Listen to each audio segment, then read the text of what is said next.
Hi, Race, you're on. Oh. No. Wait, how do I make it selfie style, guys? Wait. Oh, I don't like this. Oh, I don't like this at all. Okay. All right. So well, I want to see you guys. Can you tell me, I don't do the selfie style and I'm not planning to ever do it like this again. But I want to see who's here. Hi, Create to Bonique. Good to see you. And I just was called Becky. That's cute. It's like we're BFFs. Yeah, I know you met Becky. Good morning. Hi there, guys. Hey, from Florida. That's cool. Hey, Christina. I'm so stoked that you're here. From the UK, from Maryland. Maryland's my hometown. Home state, but my hometown. Hey, from Michigan. Awesome. Ohio. Hey, Kara. Michigan, Alabama, Berlin, Germany. Wow, awesome.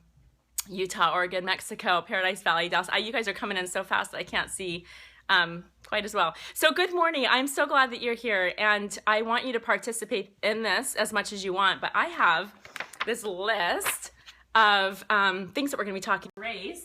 Hey, Race. Oh, actually, show Molly and Carrie, too. Hey. So there's Molly and me and Race and Carrie. I wish she had a little bit more enthusiasm. That would have been so nice. We're in my hotel room. And we are in Anaheim, California, and we are here specifically for what is called CHA, Craft and Hobby Association. It is a trade show, different than a consumer show because it's just for industry professionals, retailers, manufacturers, artists, designers, people who work in this industry like we do. And is this our fourth year? Fourth year. This is is that right though? Mm-hmm. Okay, fourth year as a company. Being here at CHA, and we're here as partners with American Crafts. American Crafts is the one that they are the company. They are our friends who actually manufacture Project Life for us, and so they also are responsible for getting our product in the retail stores.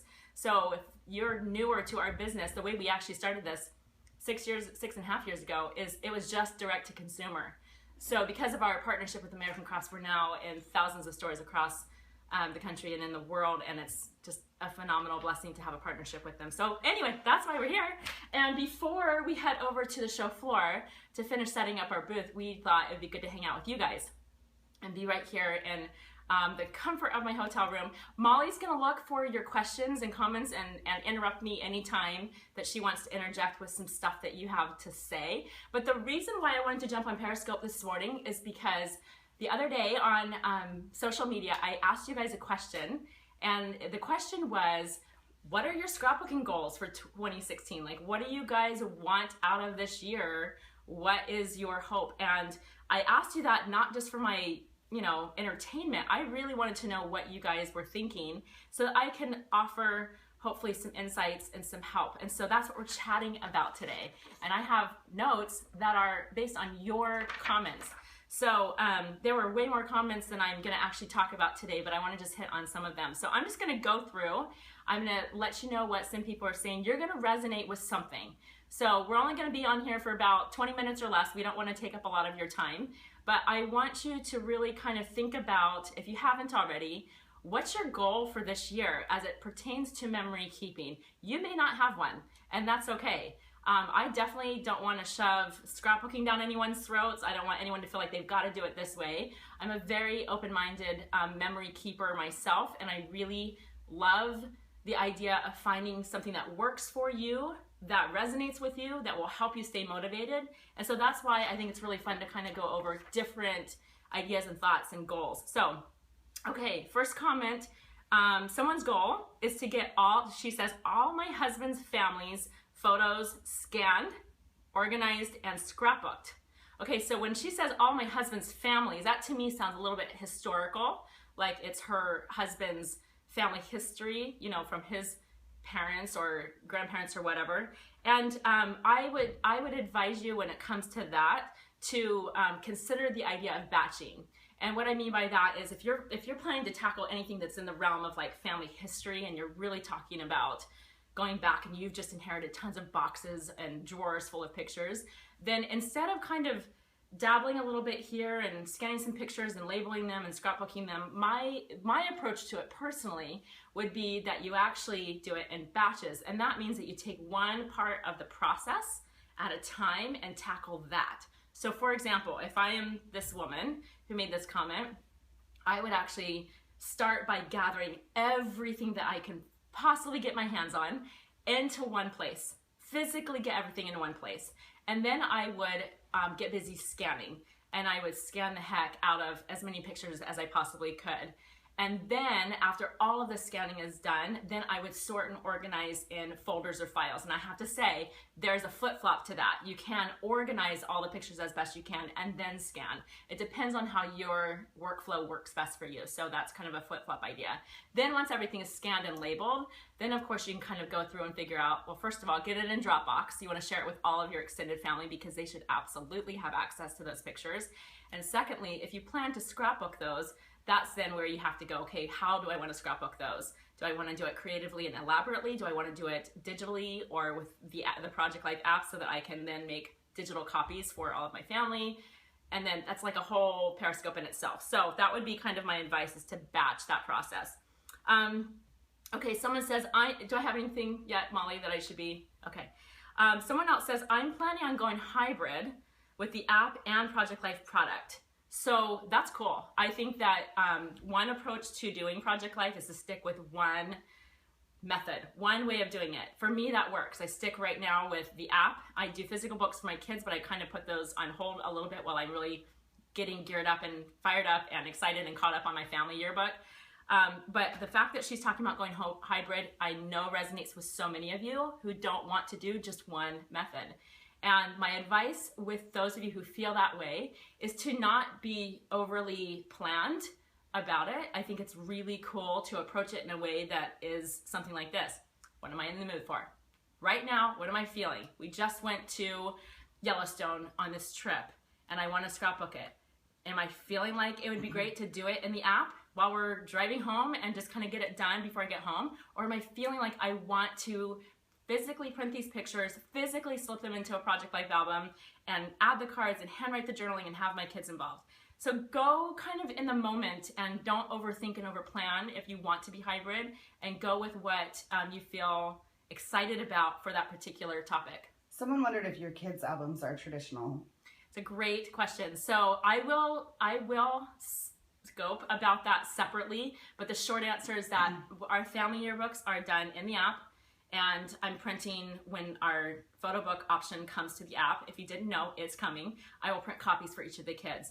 So the kids have their own separate albums. They are physical albums. They are 12 by 12. And that is very intentional on my part so that I have a place where I can put all of their stuff. So the envelope pages that we sell that are beautiful, sturdy, awesome, flap opens up. You stick all your papers, art, ribbons, all that stuff in, all the memorabilia. Those go in the physical albums, as well as a lot more of their personal stuff that may not make it into the family yearbook. But that really is a great question, and that's why I want to do a whole scope about that sometime, for sure. Great question. Okay, another thing. My goal is to catch up with the kids' books, speaking of kids' books, our trips, I'm about 8 behind, and finish my childhood book. Okay. So, Little Miss Ambitious. Let's just talk about this for a second.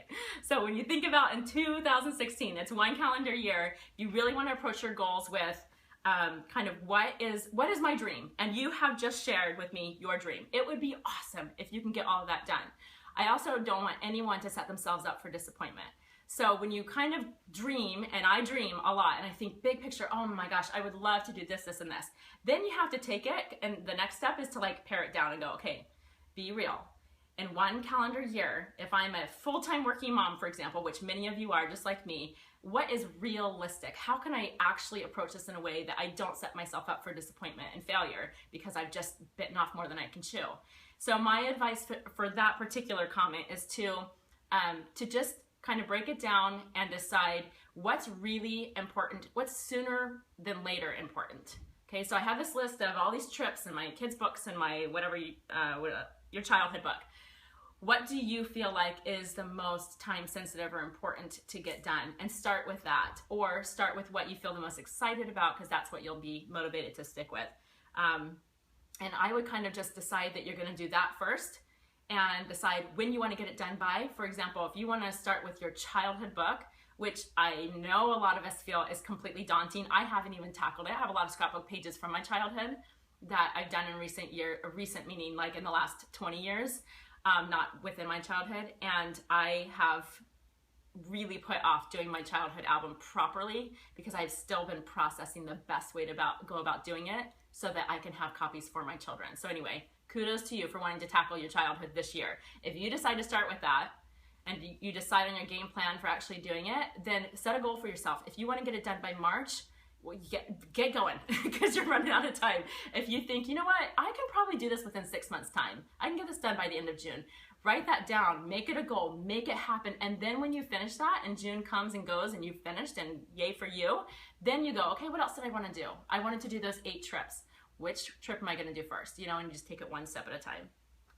Interrupt me if you need. So someone wondered, do you do the school year of the child or their age year, or do you just... Okay, so that's a great question also. And again, I'll dive in deeper in that, but the short answer is that I go chronologically always, and I have several years within an album. So it's not like I say one album is this school year, one album is this age. It's just, I just keep going in chronological order, and I don't do too much in any given time, any given year.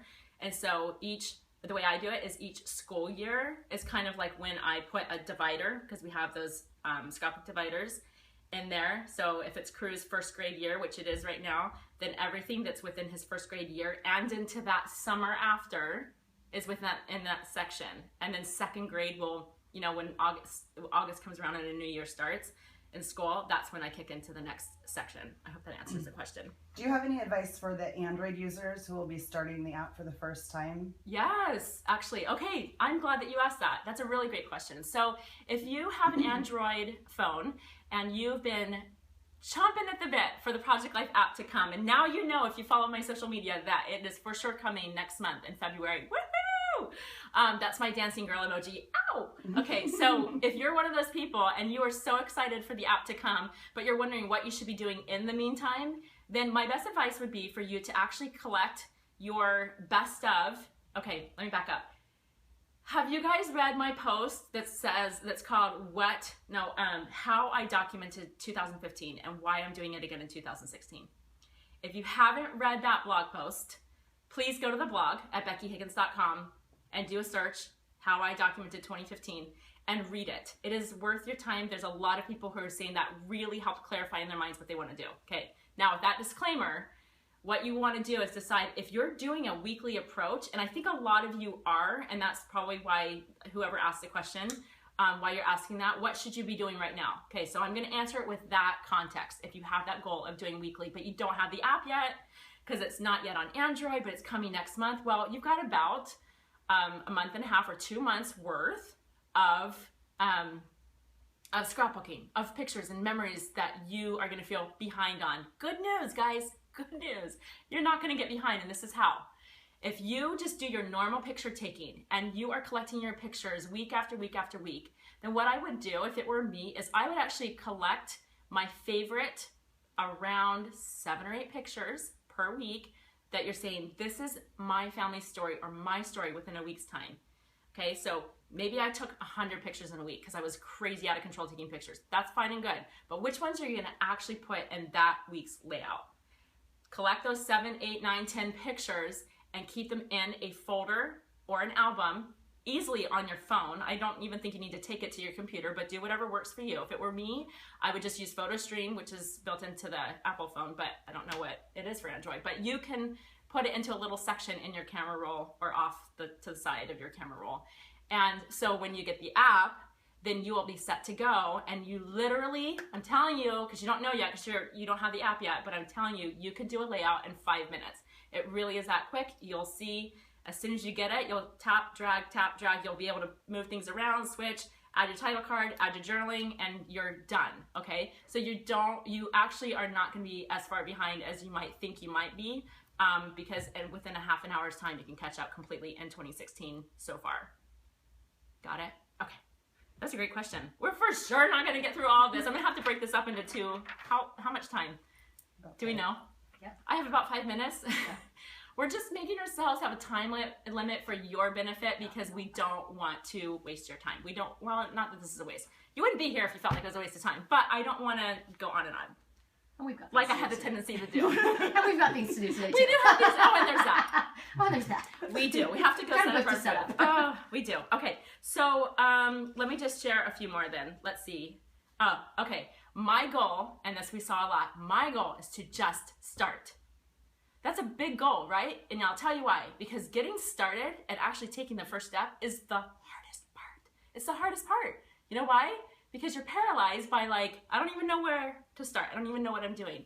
So if I could, and I mean this sincerely, if I could sit down with each of you for 10 minutes and just hear your goals and talk through your process and understand your lifestyle and understand like how you're gonna actually do this and me talk to you through that, it's a very individual thing and I can't do that. So my blanket statement to that, not knowing your specific situation, is that I want you to think about your ultimate goal, right? You have to begin with the end in mind. So your ultimate goal is what? Are you really wanting to get albums done for your kids? Or are you feeling like, I've got 7 kids, I can't do that, even if I just do a family album? You have to begin with that end goal. So think about the end goal and then break it down from there, okay? And so this is the last piece of advice I'll give you with those of you who are just feeling like, I just need to start. And that is, I would strongly consider starting not by what you're hearing other people say, okay? And what I mean by that is a lot of people will say, start with right now. Well, that's great advice if it makes sense for you. And a lot of other people will say, begin with when you first got married. Also great advice. There's nothing wrong with that. Some people might start with when they first had a baby. Some people might start when they made that move from state to state, and this is a fresh, clean slate. Some people will begin with their childhood. Okay, none of this is bad advice, but here's the thing that I feel so strongly. If you don't make this personal, it's not gonna work for you. So how do you make that personal? Well, you ask yourself, of everything that I have to scrapbook, and some of you are like, yeah, that's everything because I haven't even started. I get it, okay? So everything, my childhood, my family history, my current stuff, that last trip we went on, that one, whatever, of everything that you have to consider that you have to scrapbook, what's the thing, the topic, the time period, the whatever, that you feel most passionate about right now? Not what you loved the most 6 months ago or what you think you're gonna like the most, but right now, what do you feel like that would be fun? Right now, if I were to actually sit down with my pictures or work in the app or work on the computer with Digital Project Life, what would I be the most excited about? And I'll tell you why this advice is solid. If you start somewhere and if you start with that thing that you are the most jazzed about, then you're going to be excited to do it in the first place. And then when you get started and you get going and you find out how much you are just loving every bit of that, then you know what you're doing? You are self-propelling, right? So as you go and you go and you go, you're more and more excited, so you keep having success. So my wish for you is that you are successful with memory keeping no matter what your approach is. But I can't tell you, start with this or start with that, because I'm not you. And that's why you have to really internalize this and think, what's the most exciting to me right now? And then you will have the greatest success with that. That's your starting point, okay? So it could be when you and your husband back in the day were dating before you got married. It could be when your first baby was born. It could be when you were a child, right? Like you've got your baby pictures and your childhood pictures and you just feel so excited to like document that for your family and get it preserved for once and all. So you have to start with that. That's not a rule. I sounded really forceful with that. I just feel really strongly that will help you be successful. I gotta stop. I do. I really do, because we will just keep going forever and ever. So I'm not going to look anymore at this list right now. I think we'll do a part 2. We'll do a part 2 sometime. I don't know when. But we are going to Periscope from our booth at CHA at some point. Probably tomorrow morning or something. I don't know. But just watch for the notification. And then we'll show you all of the products. So before I sign off, because technically I have 1 minute left, are there any other comments, questions, concerns, deep thoughts? How do you organize your Project Life folders? Oh, I wish I could answer that. I don't know what you mean. Whoever asked that question, what do you mean? How do you organize your Project Life folders? So while you're clarifying the question, I don't keep folders personally. When I do my Project Life apps, my app pages, I save them to my camera roll and then I push those into PhotoStream and I keep one PhotoStream folder that's all of my Project Life app pages for now. I might subcategorize that later, but for now I just keep them in one place. And then I copy them into Dropbox, because that to me is backup. Well, not just to me. Dropbox is backup, and you got to back up your stuff. So that's what I do. Is that? I think that answers the question. Oh, okay, yeah. Cool, awesome. Was there anything else? Okay, I love you guys. Thanks for hanging out in my hotel room with me. This is really cool. This right here is why I do what I do, and I mean that. I love hearing what your goals are. I love hearing what your concerns are, and I wish I could just tackle every single one of them one by one with each and every one of you individually, and I can't, but I hope that this type of dialogue helps. Can we do a follow-up to that folder question? Yes. She asked you to clarify, once you've moved it into Dropbox, yes, can you take it back into the app to print from the app? Yeah, absolutely. Yes, once you've exported it, it's technically a JPEG, right? Okay, so it's a JPEG folder, or excuse me, file. And so that JPEG is a JPEG, which means that you can then print wherever you want, which that's fine, and you can do that. We just can't stand behind wherever you print it because it's not through us. We can absolutely stand behind what you print through the app. So if you want to export and for some reason just bring it back into the app, you totally can do that, and you can print right through the app. You can order your prints through the app. I hope that answers your question. Okay, was there anything else? All right. Love you guys. You're awesome. Thanks for being here. And I really will do a part 2 of this at some point. Otherwise, have a great Friday. See you later.